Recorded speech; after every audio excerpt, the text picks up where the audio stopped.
What's going on, everybody? Welcome back to another episode of the Viall Files Ask Nick edition. Welcome. We are so glad to have you here. Have the ladies with us, Chrissy, Allie, and Amanda. How's everyone doing today? I have an atrocious sunburn on my butt. Okay. Was this like like it's because new bikinis are like showing the butt, or is this like a naked thing? It's not a naked thing. It's I'm usually incredible about sunscreen application. Apparently I missed spots on my butt, so now I have a terrible, and it's like there's the line, it's blotchy, it's bright red, and even when it fades out of a sunburn, I'm gonna have a terrible tan line. Yeah. Just because you're putting sunscreen on doesn't mean you're putting it on everywhere. Oh my God. No, I mean, application matters, cover all your bases. And if anything, it makes me appreciate sunscreen. It shows the hard work it does in all the other places. Yeah. Wow. I super wish my problems were sunscreen, but it's like I have other ones, but I don't want to talk about it. I'm just sitting here trying to live my best ass Nick life from last week. Yeah, it's like you want me to talk about how I desperately need to be back in therapy. Now today, yeah, right. And then today I like pay extra attention to the advice since he called me out for not listening last week. I mean, so many people commented. I got messages that were like, I can't believe you don't listen to his advice. Like you're there all the time. Happens. Well, I don't know if you're ready for my overall Chrissy advice. No, not yet. I'm not fully immune capable yet. So let's just right. We'll put that on hold. How are you doing, Allie? I'm good.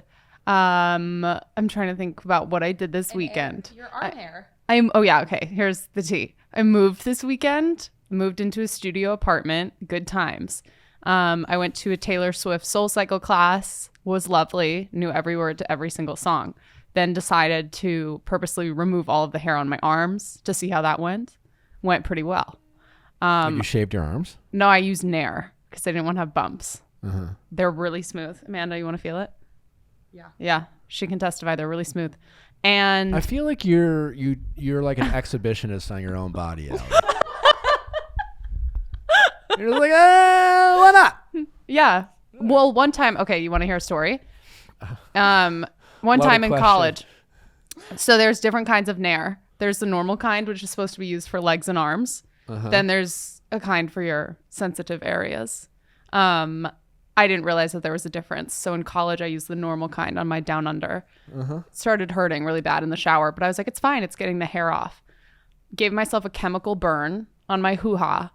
And then trying to pee out of a chemical burn. Oh my God. I found a Reddit thread, and this woman said, I've had 3 children and this hurt worse than all of their childbirths combined.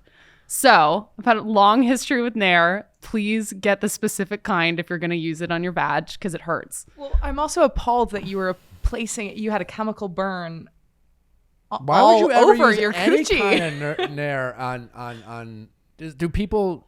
So it's like smooth. There's vagina Nair? Yes, but I used the regular kind and I gave myself a chemical burn and then I had to pee out of it and I literally had to put my fist in my mouth to stop myself from screaming in the dorm room bathroom.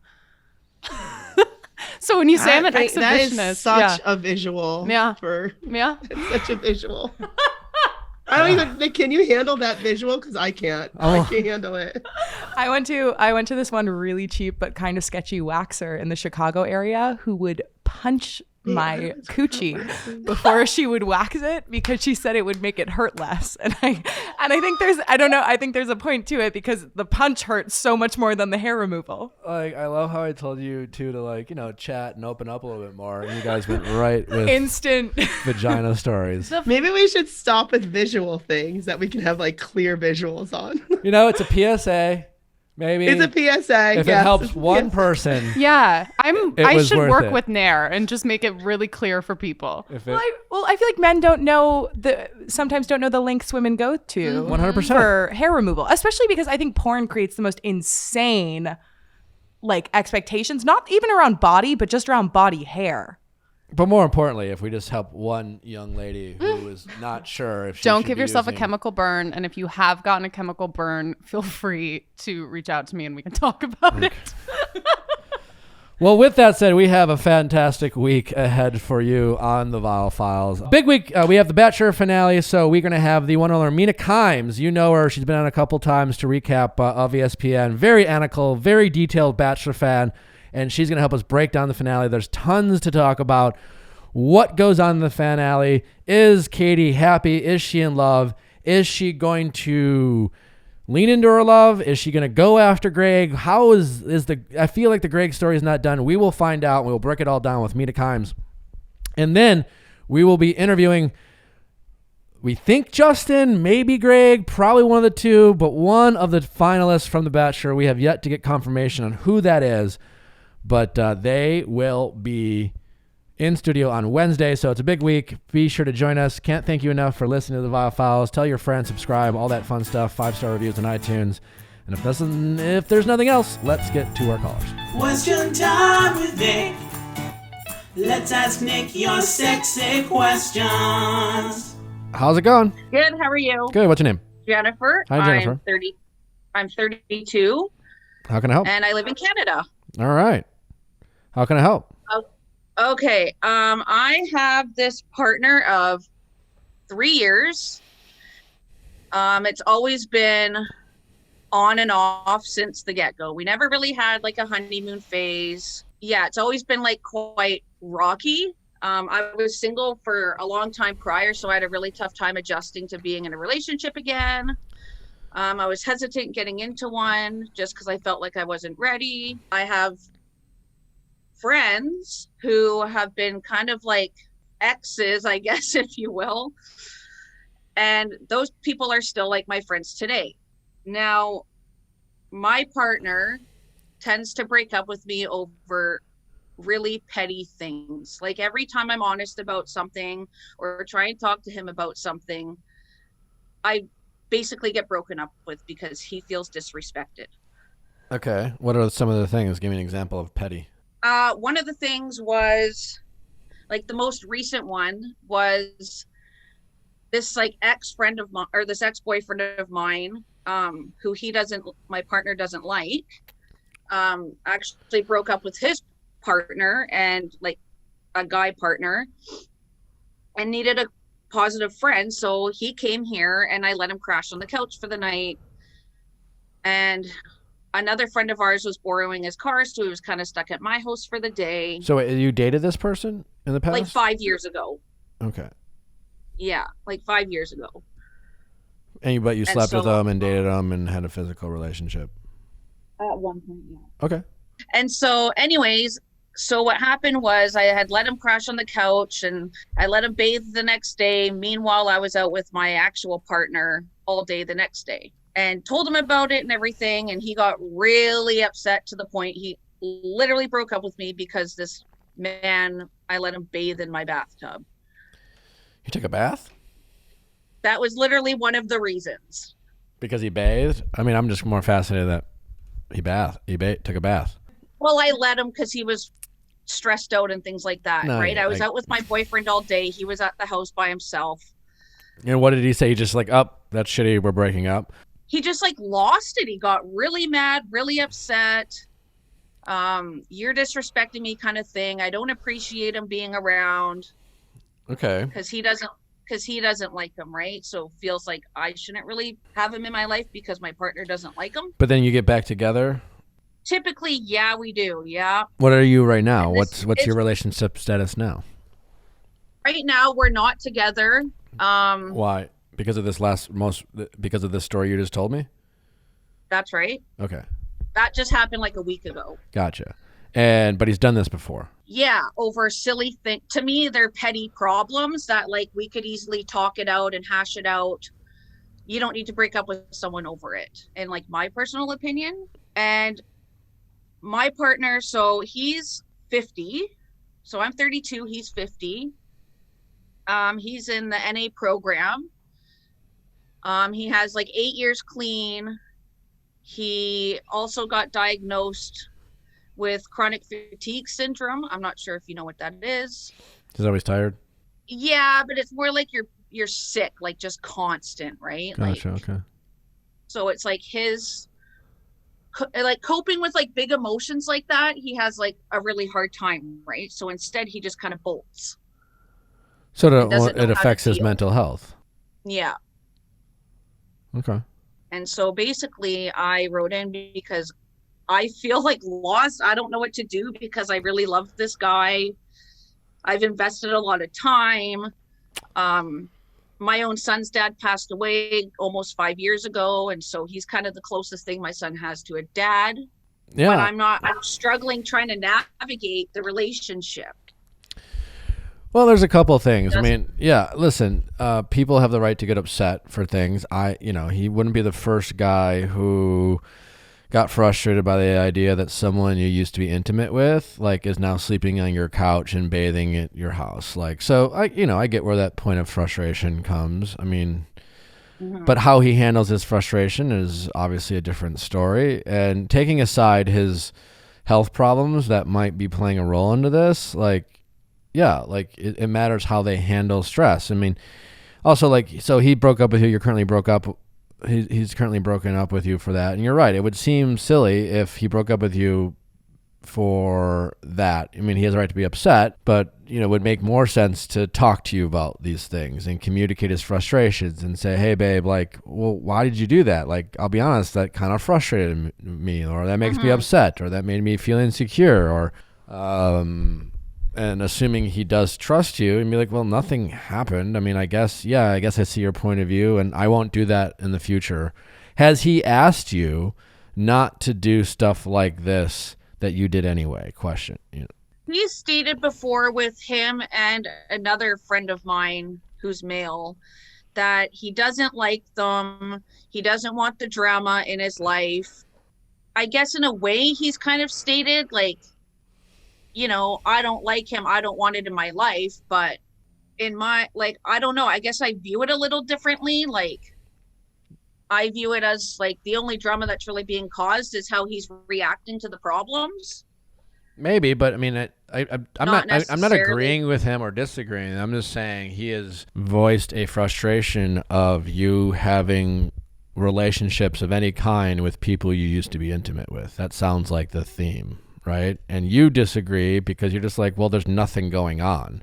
You don't have an actual reason to be mad. And you've decided to be like, well, since I know I'm not doing anything wrong, then I'm just going to keep doing what I want to do. And now he is reacting. Am I hearing that right? Like you made an active choice to ignore him. So on that front end, while I do think it's a bit of an overreaction to break up with you for it, like it does make it worse when you're just like, it reminded me of a time when this is a long time ago, like years ago, and I was dating someone. And, I'm in relationships in general, I like being able to communicate things. I don't like being jealous. I don't like being controlling. I don't want to tell someone what to do. I want someone to want to do the right thing, so to speak. And that's not always the case. It doesn't always come up, right? Sometimes. So there was a situation where the girl I was dating was just like, hey, I'm, going to go hang out with my friend with this guy she used to date. Right. And I did trust her. Right. But she was like, I want to do this fun thing, this event. And he invited me to come, and we're going to go get a hotel and drive down to Chicago. And I was like, oh, and it bothered me. And like, it just, and it was an ongoing thing with this guy, right? I had mentioned to her before, like, I don't know, just like the whole thing, things don't add up for me. And again, I totally trusted her. It wasn't about that. It was just something about the dynamic that made me uncomfortable. Right. And then, so finally I didn't like tell her she couldn't go. And then I got off the phone with her. It really bothered me. And then I remember, like, and I didn't really tell her, I was kind of passive aggressive with her. And I called her up and I said, you know what? I'm just going to be totally honest with you. Like, I don't want you to go. It's going to really upset me. Like, I kind of was wanting you to decide not to go by, I kind of acknowledged, like, I was being passive aggressive and hoping you would make the decision I wanted you to make, but you're clearly not going to. And it just really bothers me. Like, and this was my girlfriend, like we in a relationship, and I felt very justified to say, listen, I'm uncomfortable with this. And it would make me really uncomfortable if you go. And she was like, well, fuck it. I'm doing it anyways. You can't tell me what to do. And I remember in that moment, I was like, I think I have to break up with her. Because it was just like, I'm here trying the best I can to just, what's the balance between quote unquote being controlling and me saying, well, I'm not comfortable with this. And I know I have some reasons to be justified. I mean, I don't know if I'm necessarily right or not, but like clearly it's triggering for me. And this has something to do with a guy you used to be intimate with. And I've never met him. He doesn't know me. And I might trust you, but I don't trust the environment he's asking you to be a part of. And I'm just kind of uncomfortable with the whole thing. And I communicated that with her, and it felt like she told me to fuck you. I'm doing what I want. Well, if you haven't already, you've probably been getting together with your friends, especially now that people have been getting more out and about and getting vaccinated. And game nights are always a fun thing. Let's bring game nights back and hunt a killer, people. You know them, you love them. They've been a supporter of this podcast for some time now. It's the ultimate, listen, if it's like what I like to describe is like Clue on steroids, right? Like Hunt a Killer, it's a really immersive, mystery, crime mystery. What do they call it? If you like mystery podcasts, you like solving crimes, if you like thinking about your intuitive skills and clues and things like that. You get new clues all the time. It's like an ongoing game. It's great you can play with 2. It's great with, they suggest 6 or 7. I love it with my friends. You really get into it. And it's like being part of a true life crime, if you will. They say it's like an escape room, but in your home. Yeah. So immersive, so fun. Me and my friends love it. I'm looking to get a game night with Hunt a Killer. It's something we used to do a lot in the past before COVID, and we will again. It gives you the opportunity to have fun, work together, and investigate crime without even having to leave the house. Hunt a Killer. You could have more fun at home for less than the price of a few drinks, a meal in a decent restaurant, or a movie. No babysitting required. Friends are always looking to do something different and cool. Hunt a Killer is that something different and cool that you need to try right now. You can go to huntakiller.com/Viall Files, Viall Files, and use Viall Files for 20% off your first box. Again, make sure to use Viall Files for a 20% discount. Check it out. I can't recommend it enough. It's super fun, and you will be the hero of game night just by recommending it.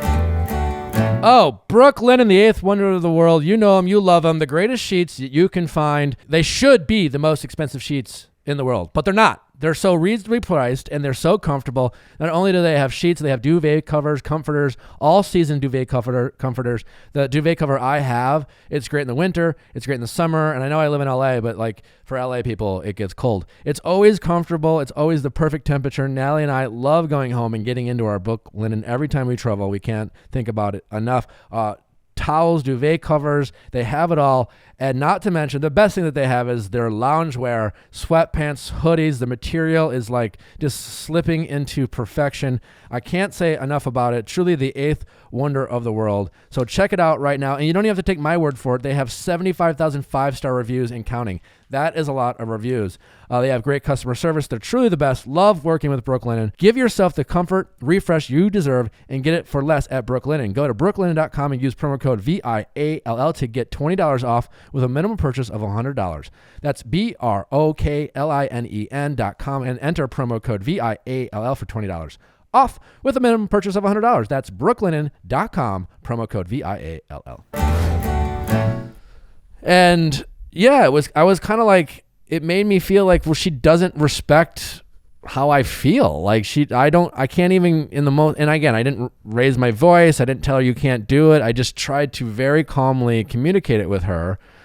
And she, with her actions, said, I don't really care how it makes you feel. What I want to do is more important than how you feel. And in a relationship, those situations are going to come up. And when that person's on the receiving end of someone saying, I don't care if I'm going to hurt your feelings because getting my way is more important. And again, the important thing is, it's not exactly who's necessarily right or wrong. You know, in her mind, and again, I trusted her. In her mind, she's like, I'm not going to cheat on you. I'm not going to do anything. So you're stopping me from having fun. That's all she thought about. And then she got that Yeah. narrative stuck in her head. And I was just like, oh, I'm just really uncomfortable with this environment. And you're my girlfriend, and it just seems weird that you want to do this so badly. And I remember being like, listen, if you want to do stuff like this, and I don't even know if I was right or right. I was like, then maybe we shouldn't be dating. Like, go do your thing. And to some point, and I'm not saying you can't be friends with exes. I personally think in general it's not a healthy approach. But like, there's always exceptions to rules. But at some point, like, collecting a bunch of ex-lovers that you all get to be friends with is not something you really do in a committed, loving relationship. Like, you say, like, I have women friends that are straight up platonic friends that, like, since I've had a girlfriend, those relationships have faded a little bit. My energy is going into the relationship that I value the most. And like, you know, I put those energy, I had all this energy to give. I didn't have a girlfriend. So I kind of, you know, gave it to some of these other women. Again, it was totally platonic, but like, it shifts a little bit. So again, I'm not defending him, and it sounds like an overreaction, but you actively said, I don't care if this makes you uncomfortable. And that was very dismissive to his feelings. Now you add in the fact that he has, you know, some health conditions, and it helped, you know, like his mental health has a hard time dealing with like stressful situations. And in that moment, you're just like, I don't care. I don't care. I'm not doing anything wrong. And so this is what I'm going to do. I'm right. You're wrong. I'm going to do me, and I need you to deal with it. And he was just like, I don't want to deal with that. I just want to not have to worry about like every once in a while being like, you know, Chad sleeping on the couch and bathing. And even if he's like ultimately like trusts you and feel, you know, he's just like, he's probably not doing anything, but like, I don't want to worry about it. I don't want it in my head. I don't want him bathing at your fucking house. Well, kind of like what you were going back to before, where it's like with the middle ground of like what's kind of controlling and what's not. Like, that's where I get really lost and confused. Yeah, and it can be nuanced. Right? I had someone asked me a question yesterday on Questions with Nick, and her question was it was I believe a woman, but the question was, regardless of the gender, it was, my partner, is my partner being toxic by controlling what I post on social media? My initial reaction was, of course. And then I was like, well, what does controlling mean? In a sense that like, and if the person's like, you're not allowed, I'm telling you what to post and telling you what not to post. Well, yeah, that would be toxic as fuck. But what does controlling mean? You know, and if you're in a relationship, does your partner have a right to say things that make them uncomfortable or not uncomfortable? You know, you want to be like, as a guy, you want to be supportive of your beautiful girlfriend and body positivity and all that. But, you know, do you have a right to like say, oh man, you're just a lot of thirst traps and you have a bunch of like creepy guys saying a bunch of creepy things on your page, and I'm a little uncomfortable with that.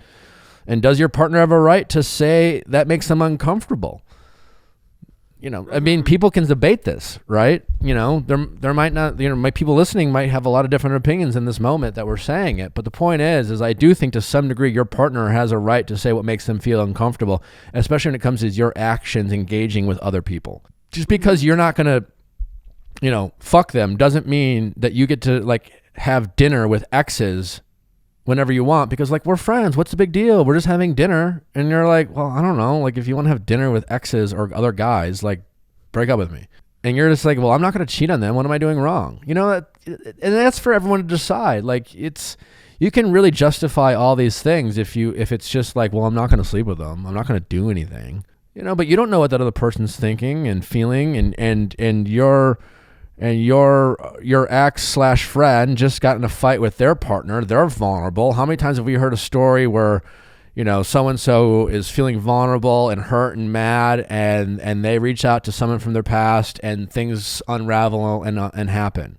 And now you're asking your partner to not worry about that and not go down a rabbit hole. And just, you know, just because he trusts you doesn't mean he might not worry about things and get in his head about things. And that's stress, and that's things that you have to deal with. So you need to be respectful of all these things. And it's very nuanced, but at the end of the day, like, what are you prioritizing more? You know, which relationships in your life, friendships or romantic or otherwise, are a priority for you? And you're going to have to decide which ones are a bigger priority, and you're going to have to give up some things, you know? And feeling like you're being controlled and being controlled aren't always the same. Yeah, because there's times too, like where he'll like break up with me and I'll go do something and then he'll bitch at me about it, you know, and it's like, well, the breaking up with you and getting back together well, why is do you toxic. care? You dumped me, you know? Like, Yeah. That is immature. also I mean, obviously, you know, and this guy's 50. Like, it's an immature thing to use a breakup as a way to, you know, it's not a punishment tool, breaking up with someone. It's not a way to make them feel, it's not you shouldn't use it as a form of punishment. You break up with someone because you don't want to be with them, not to like get even with them, not to make them feel what you felt, you know, all those things. And that's where he's wrong in doing that. Yeah. But we don't know if he's taking you back. You're just assuming based off of past performances. And you might be, there's a good chance you're right. But well, I mean, he still has me on his social media, which he normally doesn't. And then I'm like, well, maybe he just has that so that he can like keep 6 on what I'm doing. Who knows? I don't know. We could overanalyze it. You can say it's the opposite. I don't know. But I think the biggest thing to focus on right now is what we've just been talking about in terms of, you know, whether you agree with someone or not, when your partner expresses to you something that triggers them or bothers them or makes them feel uncomfortable, you need to acknowledge that and respect that. And if you don't agree with it, it doesn't give you the right to just dismiss it.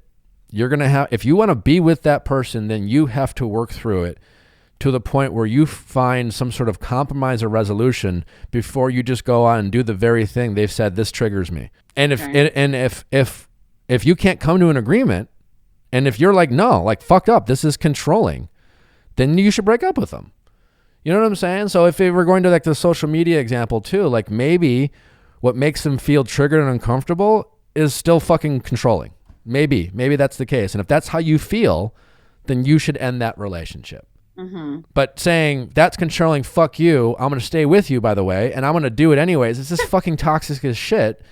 And, you know, you're going to end up in these, you know, breaking up and getting back together. Yeah, I guess part of me just feels like I do all the compromising in the relationship. So when I have like one thing, like something as simple as that, it's like, I guess I just kind of expect them to be okay with it because I do all the compromising in practically every other area. Well, fine. But I get that, but that's not an excuse to do this, right? You have to then think about the relationship in general. And I understand, and I am so sorry for your loss and your son's dad and what that might feel like. But this relationship can end and you will find someone else and be okay, and your son will be okay. And again, what you say, you invested in the relationship. We've talked about this before. That's not a justification to ignore toxic behavior or things that you can't do. And so like, maybe you shouldn't be in a relationship where you're the one doing all the compromising, because I'm doing all the compromising. So fuck it. I'm going to do this. Even if it hurts them, is toxic, you know? Right. And it's not sustainable. And you know, you're not going to be happy. He's not going to be happy. So you need to figure out how you guys can communicate and work through these things, or break up. As hard as it might be, and I don't doubt it will be hard, you will be okay. Mm-hmm. All right? Okay. All right. I'm sorry. But you can work through this. But hopefully that's helpful. Yeah, I hope we can figure it out, because... You might not be able to, and that's going to be okay. No. I promise. Mutual ground somehow. Yeah. You'll be okay if it doesn't work out, I promise. Okay. All right? Okay, thank you so much. All right, take care. Bye-bye. Flatbread, smoothies, and more. That's right. Good, healthy, organic fruits, vegetables delivered right to your door. I'm talking about Daily Harvest. That's right. I consciously am always trying to eat more fruits and vegetables that are healthy for me, less sugar. Daily Harvest makes it easier for me because it's just showing up at my door. And I just like, hey, time to make another smoothie. And I do. And listen, if you don't like smoothies, you could try, or if you don't, you take smoothies. You should do it because they're great, good for you. It's nature's wonderful way of giving you a delicious taste without any simple sugars that are harmful for you. Daily Harvest is delicious food, all built into one, organic fruits and vegetables that are conveniently stay fresh in your freezer, so it's ready when you are. It's really the whole package. Daily Harvest is all about leaving the earth in a better place then they found it not just for us, but for the future generations to come. They focus on increasingly biodiversity, investing in organic farming practices, reducing food waste, and even prioritizing recyclable and compostable packaging. Get more time back to do you and take care of yourself this summer. Go to dailyharvest.com and enter code VIALL to get $25 off your first box. That's code VIALL for $25 off your first box at dailyharvest.com, dailyharvest.com. Rothy's, you know them, you love them. Whether you want amazing slip-on shoes, handbags, they now make them for men. I've been bitching about it the whole time this podcast existed. Like, get them out for men. They finally listened to me. So the guys out there, ladies, if you want to give an amazing gift to your guy, get them some Rothy's men's shoes. Again, give yourself a pair of shoes and get your guy a pair of shoes. You're going to give yourself a gift, and you're going to just be like, hey, you're going to pretend that you're thinking about him. And then get yourself a handbag while you're at it. The best news is it's made from recyclable plastic. It sounds insane, but it's super cool. It's super durable. It looks great. It's also super easy to clean. You just throw them in the washing machine. There's no break-in period. They're comfortable from day one. People wear them everywhere. We get compliments on them all the time. I can't say enough about Rothy's. We love them. Set your summer wardrobe with washable, sustainable, stylish shoes and handbags from Rothy's. Head to rothys.com/VIALL to find your new warm weather favorites today. That's ROTHYS.com/VIALL. Rothys.com/VIALL. How's it going? Good. How are you? Great. What's your name? Alabama. How can I help? And I'm 24. Okay. So my issue is I over-romanticize everything. And basically the backstory of that is I met this guy and we moved pretty quickly. We were spending a lot of time together. Definitely would call it love bombing now. For sure. On his part or your part or both? Probably a little bit of both if I have to be brutally honest here. I think for me, I was just so excited to finally be in a real relationship, that moving quickly wasn't a red flag to me. So we moved in together after 2 months of dating, and then found out he had another girlfriend in another state the whole time we were living together, which is crazy. How'd you find out? So she had posted something on Instagram, and it was on my For You page, and it was a picture of them, and I was like, wait, what the actual fuck? So then I clicked on it. Wait, the Explorer page? Explorer page? Yeah, when you go to look up your friends and stuff, and it's just right there. Yeah, so that was fun. So anyways, I spent 4 months not talking to anybody, not dating, didn't get on any dating apps, didn't really sleep with anybody, just kind of tried to heal from that because it was really traumatizing, devastating, whatever. But now I'm back on Hinge because I was under the impression Hinge is where people go to want to seriously date and not just hook up. Well, that's fucking wrong. I think in general, there are, put it this way, if you are someone who just wants to hook up with people, you're going to find probably on all platforms. Yeah. I'm sure every dating app wants to say this is where people come to take it seriously, but you're going to find bad outcomes just because, love is messy in all dating apps. Yes, true. But my issue really is just when I meet somebody, I take the time to talk to them, see if it's worth meeting up with them, hang out with them a few times, but then I just get hooked. And I think it's because I have the desire so badly to be in a real relationship again, and just have that love and not be, lonely anymore. So what happens when you get hooked, as you say? Oh my gosh. I just future trip, and I'm like, oh my gosh, what if this happens? Our kids are going to be so ridiculous stuff. Our kids are going to be so cute. Yeah. So, but that. Whoa. Right. So So, and what does it take for you to get that excited about someone? Definitely when our personalities and morals and goals for life match up. And if they can handle my sassy attitude and my sarcasm, that's the main thing, because I'm a lot. And so when I just meet these guys and they match up with that, then I'm just oh my gosh, this is the one. We're going to date. I'm going to introduce them to my friends. And it's whoa, you gotta, not everybody can be perfect for you I'm making them seem. Well, you have no idea whether they're perfect for you. All they've done is validate your insecurities about yourself. True. I guess I didn't really think about that. And so like that's, and that's great that you're calling in because and we've talked about this to some degree in the past, but yes, like you just want to be liked and validated and accepted, which we all do, right? It is a big part of finding love, but you're doing that before you're qualifying them at all. You're not even thinking about that. You're just like, I'm like a lot to handle and I like to, and he gets me, so I love him. Yeah. Well, I don't like love them. I don't go that far yet. But you get what I'm saying. But no, totally. Yeah. So my thing is I want to be able to weed out the bad ones, because when I do that, I kind of just push away all the red flags. And then the red flags start popping up. And then it's like, oh shit, what do I do now? Okay. So what's your question?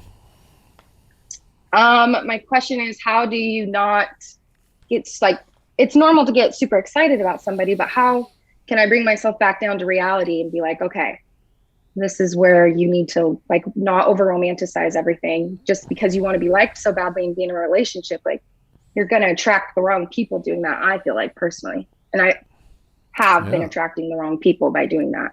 You ask more questions. Ask more questions. What do I know about them? Mm-hmm. You just ask yourself that question. What do I like about them?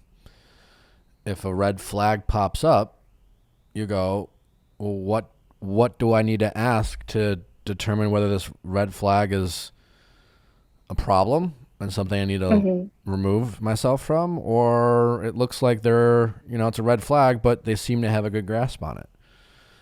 I mean, like, in no way am I blaming you for dating someone who was willing to lie to another girlfriend, but the fact that someone was able to get away with that with you, like you're just not paying attention.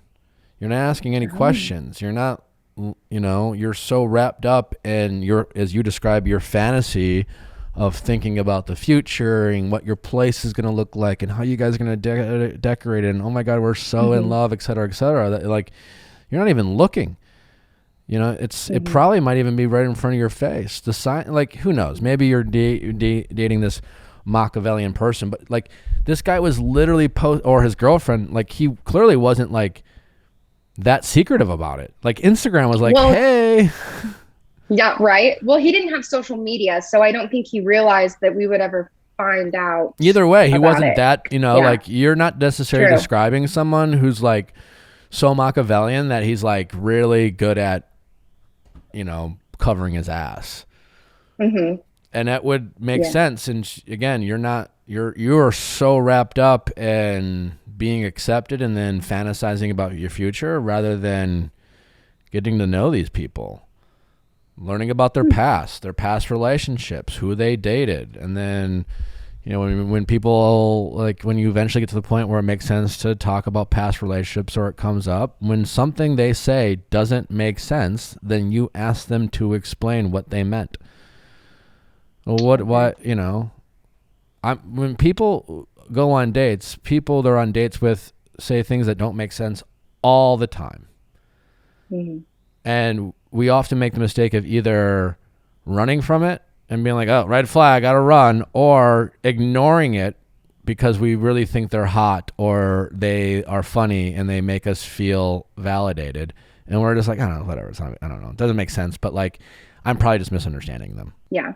But when things don't make sense, we need to ask why and ask them to explain more and just do it in a way that shows an interest, And it always makes it seem like you're on their team. I'm like, oh yeah, like that must have been tough, but like, why did that happen that way?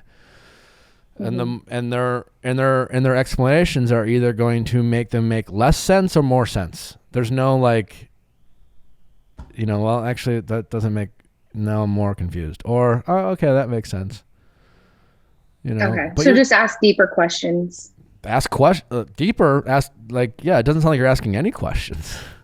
I do ask questions, I promise. But I think I'm just so wrapped up. Like I just take, whatever they say and just run with it. Like, okay, whatever. Instead of like slowing down and really like asking deeper questions, like you said, because nothing's worked out yet. So I am taking responsibility for part of that too. Like, obviously it's not all their fault. Yeah. we talk takes a lot two to of tango. we talk a lot about being excited on the show. It's like, how can I tell if they're excited about me? But like, we also have to be conscious of when we're excited about someone else, because I think we often confuse our excitement for someone with like genuine romantic feelings or a genuine foundation of a romantic connection. No, you're just excited. You're just really excited. And when we get excited, we have a way of leaving ourselves vulnerable for overlooking things and not paying attention to the signs that are like these flags that are just flying high. I mean, sometimes these red flags are just like just giant, and people are just like waving them in your face. You're just like, So don't let your excitement, be blinders to some of the things that people are presenting to themselves. And don't confuse your excitement with, love or like I always say, the reason why people say like, oh, this might sound crazy. It sounds crazy. Like, you know what I'm saying? When the next word's out of your mouth, that doesn't make it sounds crazy, but I feel like I've known you forever. Well, it sounds crazy because you don't know them forever. You're just excited. And that's great to be excited. But don't be so afraid of lose. I haven't been excited about someone in this long, so like, I don't want to.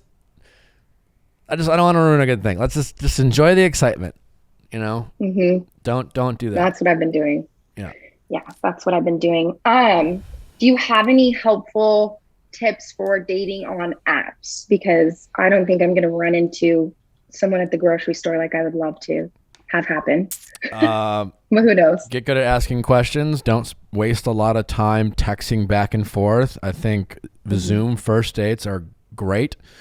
I think people should use that more and more, especially women who, have to worry about things like their safety and things like that. A Zoom date is a great screening process to be like, hey, you seem cool. Like, do you want to like hop on have a fun, quick Zoom date? Like, first of all, if any guy shoots you down for that, like already that they don't have a sense of humor or they can't get out of their comfort zone or like they're control, like that's a simple, easy ask. Let's jump on a Zoom date. And then you can see if you like the sound of their voice, how they look, communication styles. Keep that conversation if it's going great, fine. I mean, I'm not saying you have to get off the phone, but don't be afraid to make that like a relatively short conversation. And then if it goes well, just be like, well, let's get together. Or hopefully they ask you. And if not, all they have is like people should literally create like a Gmail account that you only use for online Zoom dates. So you're not giving out any personal information. You don't have to give your phone number out to this guy. You just go on this whack email that you don't give and use for anything else. And you just do it for like Zoom first dates. Okay. That's a great idea. Yeah. And you get really good at, you can do as many of those as possible because you know what you're going to do, especially with people you aren't excited about, and get good at asking questions. Okay. Asking questions. I mean, you should use dating apps as a way of to get better at asking questions of guys you're not excited about. Like, what's the worst thing you do? Spend 20 minutes on a Zoom, Right? That's a really good idea. That'll be like my Hinge bachelorette. I'll just get really good at asking questions to the people that don't excite me. But when they do excite you, be really good at asking questions then too, but practice on people you're not excited about. Also, people you aren't excited about, as we've learned and talked about before, can turn into someone you get excited about. The people you're excited about initially, again, sometimes could be a trigger, or something inside you saying like you're excited because they make you nervous. They're excited because they make you feel insecure about yourself, and now your ego wants to, make you feel special. It's just like, hey girl, he's too good for you. And then you get excited because he's giving you a little bit of attention, and now you're chasing, and then he validates you, things like that. So be careful about your excitement level, and don't be so quick to dismiss all the guys you don't feel an initial spark or excitement with. You might ask questions that will be like, I never would have thought he would have said that. I never thought we would end up talking about these things. That's why, like, treat it like a practice run, and then good at asking questions. And because going out to dinner and thinking to be exhausting, you could do a lot on Zoom. Awesome. All right. Well, yeah. All right. What are your thoughts on going on The Bachelor? Do you recommend or do you not recommend? If you can get on, great, but I don't think it has anything to do with helping you successfully find love. It can work, possibly not. but I wouldn't know. But- I wouldn't have that be a goal. Okay, no goal then. All right. Alrighty, All right. thank Take care. you. All right. Bye-bye. You too. Bye. How's it going? Hi, I'm good. How are you doing? Good. What's your name? My name is Tina, and I'm 34. Hi, Tina. How can I help? Well, I've been listening to you for the last 6 months or so, and you always mention things talking about low energy. And recently, I've realized maybe that's what's, I don't want to say wrong with me, but I feel like over the last 10 years, I've thought, am I just super shy? Like nothing impresses me. Like my reactions kind of seem fake to a lot of things. So I'm just kind of wondering, am I low energy? What is low energy? Is low energy bad? Should I try and change myself somehow? Just what do you think about that? So what makes you think you're low energy?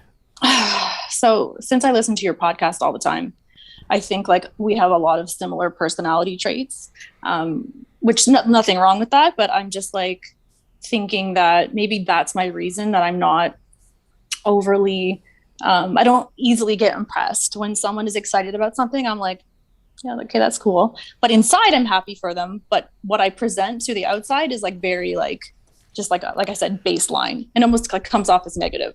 Yeah. Okay. I mean, yes, that I would describe that as low energy often. I don't know if you watch The Bachelorette, but like Greg's low energy. If you're watching that, and again, it's just kind of a more of a, not too high, not too low, right? Especially, and I'm assuming. So have you always been like that? I think so. Like, I think I'm just like super depressing to be around now that I'm like so in my head about it now. Like anytime that someone's like, well, are you sure you're excited about it? And I'm like, I think so. And so I'm like, should I change myself? Like, I feel like I need to like drug myself almost to like have any kind of reaction, or I need to be drinking. Just out of curiosity, you say you listen to this podcast, you've heard me talk about being low energy, and that knowledge almost made you feel worse, not better. It didn't make me feel worse. I think it made me kind of get into my own head a lot more when those situations were happening. So I think it's a good thing to be able to point out like what I think is going on so that I can work on it. Have you been described when as... I'm low energy? Oh, I'm sorry. Go ahead. No, it's okay. Have you been described as like standoffish or a bitch or a jerk at any point in your life? Yeah. I mean, yeah. Like anytime anyone meets me, they're like, oh my God, I thought you were the biggest bitch when I first met you. And I'm like, no, I'm just like super shy. Yeah. But when you get to know me, like I'm super weird and funny, and just like, it's a completely different person as to who I present in the social world. Like at work, I'm fine. I can charm my way into things, but like when I'm put into a situation outside of my comfort zone, I come off as like the most boring, weird person that's ever lived. All right. So once you've have had this kind of realization about yourself, have you done anything about it? Have you made adjustments in various situations or not? I try, honestly, and I'm like, okay, I'm going to go into this situation and I'm going to be the best version of myself. And then I leave it and I'm like, holy fuck, I came off as like even more of a bitch. So I don't know. Like, I mean, obviously therapy is a thing and I've tried it before in the past, not about this. But yeah, I don't really know. Yeah, I don't personally. I don't think you need. You're like, why did you call? I don't know. I don't need to get I don't think you need to get therapy because you realize you're low energy. Processing that awareness, right? And again, like if you just kind of had this realization about yourself, that might be a lot to kind of realize. To be like, yeah, I've always been like, I don't know why people sometimes will say this about me, that I've come off as standoffish, and I don't know why, because I know there's definitely moments where I can be high energy and I can have a lot of fun, but like as I've said, like my laughs don't come cheap, like I don't know, I don't have it in me to like belly laugh at dad jokes, and other people might like sincerely think they're funny. I don't, I might even just give that's pretty good. And for me, that's just like, and I'm comfortable with that about myself, right? At the same time, I have now recognized being aware of my low energy and how that can come off. I try to be more mindful when I'm in certain situations, and I totally empathize and get your point of view where like you go in knowing like I should probably step it up a little bit, and then that situation will come and go, and I'll be in my head and be like, fuck, I probably, I like kind of just decided to do me. Listen, it's a skill. It's not something that comes naturally to you, right? Like, your resting state is one of low energy. I don't think you need to run from that, apologize for it, try to change who you are. You just need to get better at practicing being a little higher energy in social situations where it calls for that. You need to be better at asking, just showing an interest in people. Do you ask a lot of questions when you are in social settings of people? No, I think because I'm an only child, everything has always been about me. Yeah. And so as an adult, I'm 34, I'm 35, I have a child, I have a business. Like I'm saying, in those situations, I ask questions and I'm great. But in social settings, somehow it's always redirected all about me. And I don't really enjoy that. And I try to like redirect the conversation. But maybe I'm just not asking the right questions, or it's feeling like an interview type thing. I don't know. I have a lot to work on. You probably enjoy it more than you like to admit, like, I don't think you probably safe to say you like attention, and that's okay. And I understand the idea of liking attention and liking to talk about yourself, all while simultaneously at times getting uncomfortable or are uncomfortable talking about yourself, especially in social settings where you don't know everyone, because you're like, I don't know, why should I tell a stranger about me? But also I do like talking about myself.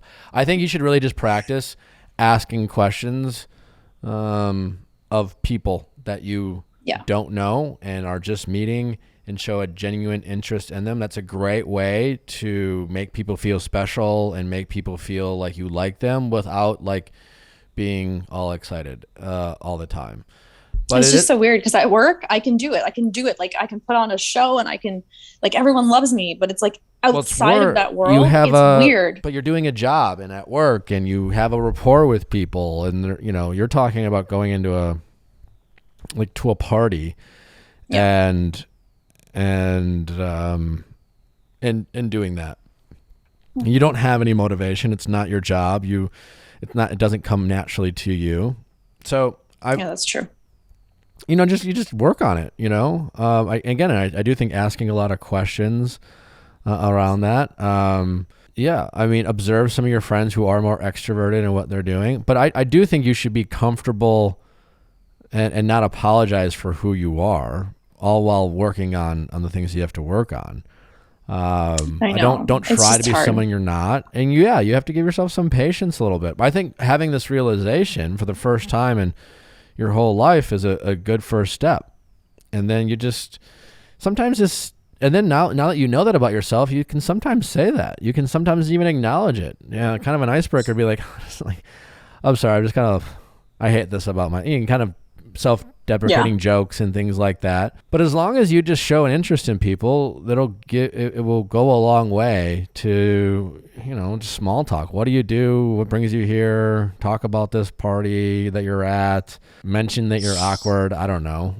I know. It's crazy. It's like I'm 34 and I'm dealing with this. So I think, thank you for opening my eyes to this. I didn't know it was a thing, and it makes me feel better knowing that other people kind of feel this way, and that I'm not like mentally unwell. That's how I kind of feel sometimes. There's a lot of low energy people. A lot of low energy people are attracted to other low energy people. There's a ton of low energy people out there. And again, that might be those, you consider that introverts too, right? Because out in social situations, they don't want to, they respond to stimulation differently. So you probably have some introverted characteristics, as we've learned by talking about introverts and extroverts. Like, half the world is introverts. You're not alone by being someone who is a little bit more low energy. So again, be careful how much you try not to be yourself and apologize for who you are, but just get better at practicing a little bit about if you're going to go out and socializing and remembering people's names, and focus on not and when you talked about like how sometimes the conversation always ends up coming back around to me. Well, at some point you're allowing that, right? It's very easy to turn the conversation away from you by being very brief with your answers about yourself and immediately asking them a follow-up questions about themselves. Like, so you can control that more than you like to admit. So that's a skill you can definitely learn. You know? Yeah, I think too, sometimes it's like I hate faking emotions or like reactions. So it's like when we're talking about them and they're like, oh, here's a picture of my daughter. And like, yeah, trust me. It's like, I relate. Okay. Like, I know exactly what you're talking about. It's like, oh, it's a cute kid. Great. You know? Yeah. But they're not like, oh my God, it's the best looking kid ever. You know, like, and I feel like when I act like that, then I'm acting even more fake. So yeah, it's just this, like, I'm in my head and it's like, I always have like 57 thoughts, a song playing and something else going on in my head, like while I'm in these situations. So it's like very fast moving on the inside, but the outside is like, I hear you. Trust me. I totally get it. I get everything you're saying. Yeah, listen, I don't think giving off a little bit more like, wow, really beautiful kid. That's really, wow, you're really lucky. Is you being fake just because you have to tell yourself to give a little more oomph. Because like you're saying, it's not that you don't think it's a good looking kid. You just don't feel the need to go on and on and on and on and on. So like, it's not being fake to give a little bit more emotion and energy, even though that doesn't come naturally to you. True. Right? True. Yes. And again, give yourself some grace. It's going to take time. It is not something that comes naturally to you. And you are going to be attracted and connect with some low energy people as well. And there's a lot of people out there. Just find those people at parties. Yeah, I mean, luckily I'm engaged and I have a great relationship and I do have a few close friends, so it's good in that regard. But just everywhere else in life, I just kind of feel like I would be, I would like to just kind of branch out more. So I think small changes, like in my life with health and stuff, I make weekly changes, because if you try and change everything at once, it's not going to work. So maybe I'll make a list of like what I can try and change weekly or monthly with asking more questions, being more redirective to those people rather than conversation coming back to me. Focus on, that's all I can do. Read books and stuff on how to be more present. Good, like you said, you're in your head, you're overthinking things, and that is going to come across as aloof and dismissive. So, look at that, little, any tricks or exercises that help you be more present. Obviously you probably, know this, but stay off your phone. That's going to come across. Drink more. I'm friendly when I drink. So yeah, because it loosens you up a little bit because it does. You're talking about something that doesn't come naturally to you. So absolutely. All right. Well, thank you so much for taking my call. No problem. Best of luck. You're going to be just fine. Thank you so much. All right. Awesome. Take care. Thank you. Right. Bye-bye. Okay. Bye. How's it going? It's going good. I'm Sarah and I'm 23 and I'm from Texas. How can I help, Sarah? I'm calling in regards to a friend that is a guy, and I met him in a friend group and we didn't really know each other that well. And then we hung out briefly before he moved, and I kind of just thought we would stop talking as friends because we really didn't know each other that well, where I thought the friendship would survive the distance. And we ended up still talking on and off. And then he came back home in May and we hung out. And I don't know, I kind of thought maybe it could be more than friends. And now in a couple months, I'm going to a festival where he will also be there. And I don't know if I should just like go for it and like pursue him as more than a friend or just keep the friendship. So like you're going to like a concert festival? Like Yes. Like Stagecoach or something? Summerfest. Oh, in Milwaukee? Yeah. Nice. I'm from Milwaukee. Yeah. I met my first girlfriend at Summerfest. Oh my gosh. But so like, are you still talking right now? Yes. So you are? Okay. Yes. And what are the just as friends, like on and off, like, you know, like a friend that lives across the country. Do they live in Milwaukee? Yes. Are you going? Madison. Madison. Okay. And why are you going to this festival? Did they invite you? It was kind of a mutual thing. You were like, but it was like, hey, there's this thing called Summerfest, you should come. And you're like, I love festivals, totally. Are you going by yourself? Or are you going with a group of friends? I'm going by myself. Okay. To hang out with him. And the festival. Yeah, I don't doubt you're going to go see music. I get it. Have you guys hooked up? No. You haven't? Have you kissed? No. Anything? No. Nothing. Nothing. Well, but you like him. Yeah. Yeah. Okay. Great. That's good to say. You've heard me probably say stuff like this before. You're not friends. You're friendly. You've been acting like friends, but from your point of view, you're not like friends.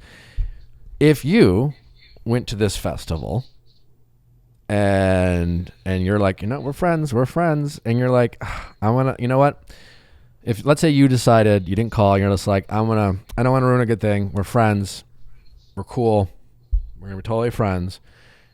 And you went to this festival and he met up with another girl, brought a girl and started making out with her. How would you feel? I would just go and enjoy the festival by myself. You wouldn't feel anything. Okay. You would feel nothing. You'd be like, oh, okay, cool. Nothing. Maybe a little. Okay. There's no wrong answer. I think it's just, these are questions you should ask yourself. These are questions we ignore or we don't ask ourselves. These are questions we like just, we want to pretend we can be chill and we can pretend we don't care. And I don't doubt that you love music and you would go and still have a great time. But that doesn't mean you wouldn't care if he treated you like a bro and you two were each other's wingman and wing girl and you went around and like met up with chicks. I mean, concerts and festivals are a great place to like hook up and meet random people. And I'm just saying, like, you should ask yourself, would I care? I don't know. Especially when you're trying to wonder if, is it worth it to you? So asking how much you care about if something were to happen, that's quite realistic. How much would it bother you? I think it's an important question to ask. When you guys are talking, how much are you flirting? Is he flirting with you? Like, how often does he reach out to you? Who reaches out to who more? I think it's pretty equal. Has he ever asked you who you're dating? No. He has never asked you about romantic questions? No. Okay. Neither have I. Why don't you ask him? Because I know he's not with anybody. Like, I know, I'm confident. Okay. And would you ask, like, when you talk to your girlfriends, like, do you ask them about their dating life? Yeah. Yeah. Even the ones who are single? Yeah. Okay. Why don't you ask him? Because I don't want to ruin the friendship by like stepping over it and then it making the trip weird. So yeah, so like the big question. Like I was gonna kind of just, I guess, play the waters there. Okay, that's see how it went. That is an option, because you are going, to this festival and you're traveling. Where are you guys staying? I booked my own hotel. Okay, smart. For myself. Okay. And then was asked if he could stay with me. He asked or you asked? He asked. So you booked your own hotel and he's going to stay with you? Yeah. Okay. He asked. And do you think there's a chance he likes you? Do you have any idea or you're completely unsure? I think there's a chance. Okay. Well, you are sharing a hotel room. Is this hotel room going to have 2 queens or a king? Yes, 2. I made sure. You made sure. Did you guys talk about that at all? No. Okay. I just wanted there to be the option if we're just friends, we have our own beds. Yeah. Well, like I said, I don't think you're just friends because just friends could talk about these things super easily. They won't be worrying about messing something up because there's nothing to mess up because we're just friends. Right. Right. How old is he? 23. Oh, he's your age. Okay. Yeah, I think if you care more about, like, if you're like, I definitely, no matter what, want to go to this concert and I don't want it to be awkward and fun, you can pass it off, you can push it out, and you can keep doing what you're doing and probably have a good time. Knowing that it's you might be leaving the door open to be disappointed if, there's a lot of stories of women in your shoes who are like, I'm pretty sure he might like me, but I'm not really sure. And they didn't ask themselves these questions only to be totally surprised the fact that he literally brought a girl and I could not I know we were friends, but like, what the fuck? We were going and sharing a hotel room and these guys would be like, well, I don't know. We're just friends. And so it's you could be leaving your door open for being really upset about a situation, even though you tell yourself, I'll just go enjoy the concert. And I don't doubt that you will, but like you will be enjoying it alone or either with this guy you kind of like who's making out with this girl in front of you, possibly. I don't think it's going to happen, but it's possible. It's happened before. Yeah. So by not addressing it before the concert, you are leaving the door open for something like that to happen. If you do address it and he's like, well, I'm sorry, I don't feel that way about you, then you're right. That could potentially make the trip awkward. But as you say, like, are you prepared to tell him and have him not feel the same way? And do you think you could handle that? Do you think you could? Yeah. You do? I think like a year ago, no. But that's why I'm like, I feel like I've grown a lot and I'm in the possibility to like make that move. Like, I think I would with him. Have to be the one to initiate that and risk getting the most told no. empowering thing you could do, if you're interested in that answer, is to bring it up before the concert. Put yourself out there to say, I know we talk a lot and I know we're just friends, but I definitely think of you as more than a friend. At least I would, I think the distance complicates it. That's why I don't think it's ever been like, okay, right? Because we didn't even have a strong friendship before he left.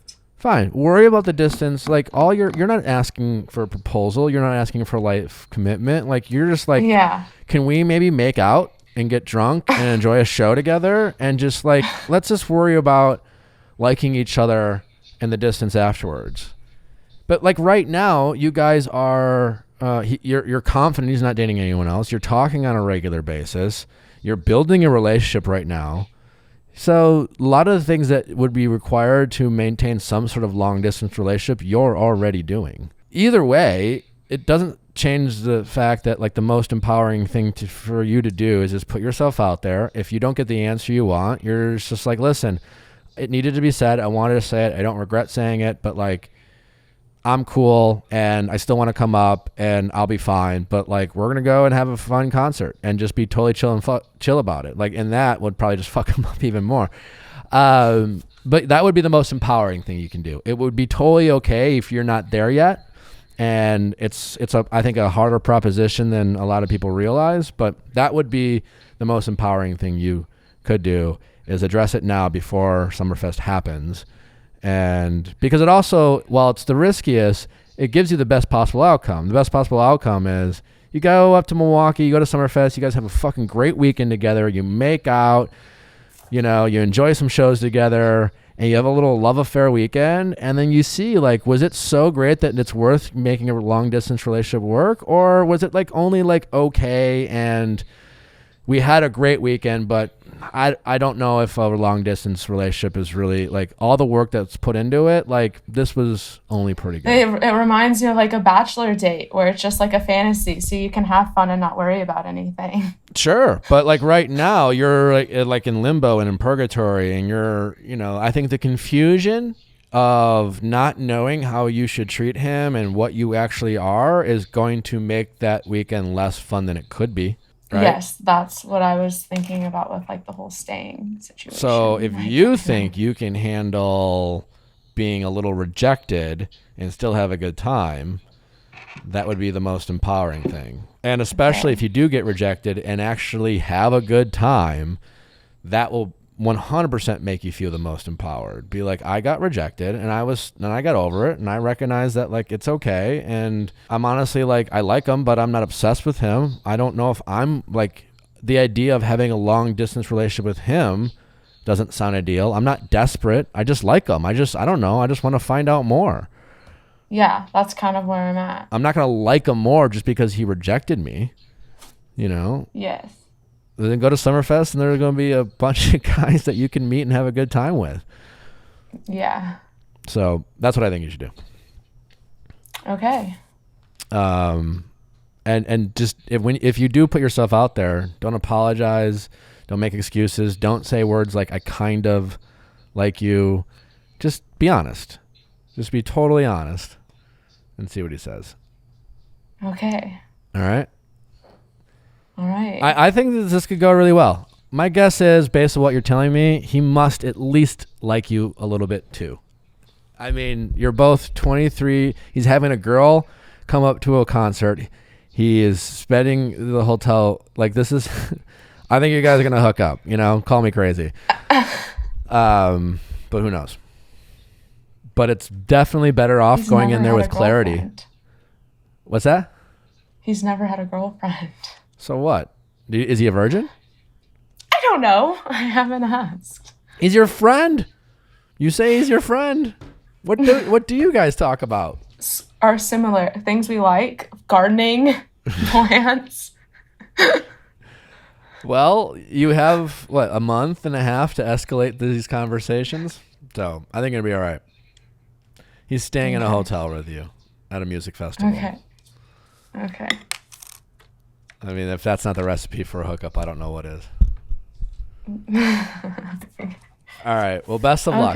Let us know what happens. Thank you. I will. I'll call you guys in. All right. Sounds good. Take care. Thank you. All right. Bye-bye.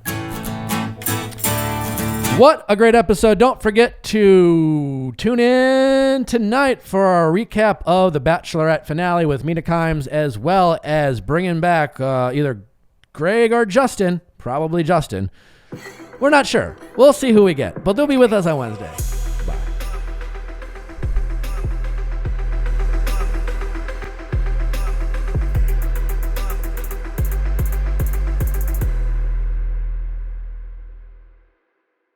Hey guys, thanks for watching. Before you go, make sure you like, subscribe, and ring that bell so you don't miss any future videos like our Tuesday Bachelor recaps and Wednesday celebrity and expert interviews. See you next time.